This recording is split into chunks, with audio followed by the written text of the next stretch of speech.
The words hit me like a fist to the chest, stealing my breath in the dim glow of our living room. I have a date tonight, Lila said, her voice casual, as if she were mentioning a trip to the grocery store. Her eyes, those hazel pools I'd memorized over 3 years, flickered away from mine, landing on the chipped mug she clutched. The air grew thick, the kind of heavy that presses against your skin, and the faint hum of the refrigerator buzzed like a warning in my skull. A date. My Lila, my partner, my everything, had just confessed to stepping out with someone else. My mouth opened, but no sound came. Her lips parted, then closed, and in that silence, the world I thought I knew began to fracture.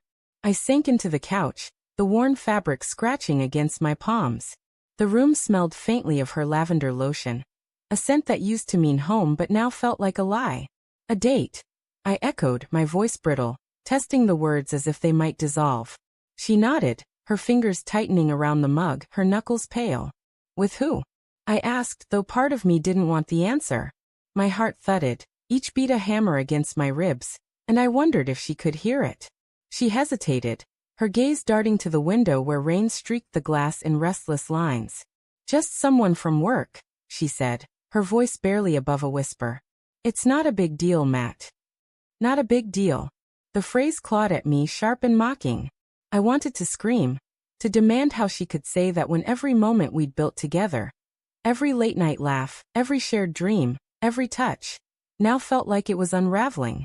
But I didn't.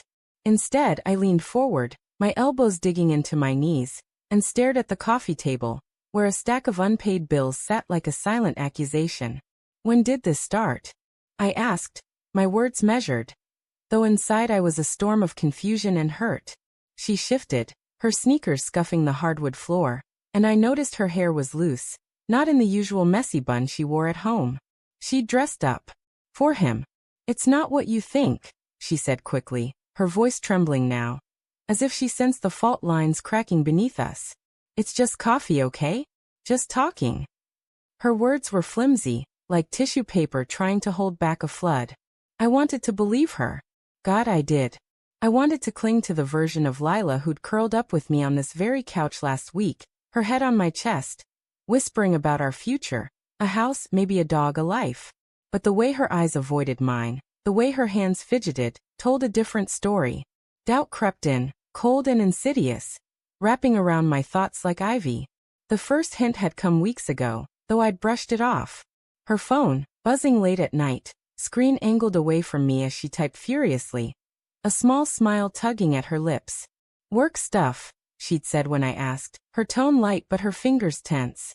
Then there were the extra hours at the office, the new perfume she started wearing, the way she'd linger in the bathroom, checking her reflection with a care she hadn't shown in months. I told myself it was nothing, stress maybe, or her trying to feel good about herself after a rough year. But now, those moments stacked like kindling, ready to ignite. Why didn't you tell me sooner? I asked, my voice low, each word heavy with the effort to stay calm. The rain outside grew louder, tapping the windows like impatient fingers. She set the mug down, the ceramic clinking against the table, and folded her arms. I didn't think it mattered, she said, but her voice cracked, betraying her. It's not like I'm leaving you, Matt. I needed something different for a moment. Something different. The words burned, acid in my veins. I was her something, wasn't I? Or had I stopped being enough? I stood, unable to sit still, and paced to the window. The city blurred beyond the glass, streetlights smearing into halos through the rain. My reflection stared back, hollow-eyed, a man unraveling. Who is he? I asked again, sharper this time, my hands clenching into fists. I didn't want to know, but I needed to. Needed to name the shadow that had slipped into our life. Lila's silence stretched, thick and suffocating, until she finally spoke. His name's Ethan. He's just a friend. It's not. She stopped, swallowing hard. It's not what you're thinking. But it was. I could feel it in the way my gut twisted, in the way her voice wavered, in the way she couldn't look at me. Ethan. A name I'd heard in passing, tossed out in stories about work happy hours or team projects. I'd never thought twice about him. Now his name was a blade, cutting through the trust I'd built with her. I turned to face her, searching her expression for the Lila I loved. The one who'd promised me forever. But her face was a mask, her eyes wide with something like guilt, or fear, or both. Tell me the truth, I said, my voice shaking now, raw with the weight of everything I stood to lose. Are you sleeping with him? The question hung between us, sharp and ugly. And for a moment, I thought she might lie. Her lips parted, her breath hitching, and then she looked away, her shoulders slumping. That was answer enough. My knees buckled, and I gripped the windowsill, the cold metal grounding me as the room spun. The rain roared now, a relentless drumbeat, and I wondered if it could drown out the ache tearing through me. I didn't mean for it to happen, she whispered, her voice so small it barely reached me. It was one time, Matt. One stupid mistake. One time. The words didn't soothe, they scalded. One time was enough to shatter everything. I wanted to yell, to throw something, to make her feel the pain clawing at my chest. But all I could do was stare at her, the woman I'd planned to marry, now a stranger in our shared space. Why? I asked, the question ripping out of me, raw and desperate. Why wasn't I enough?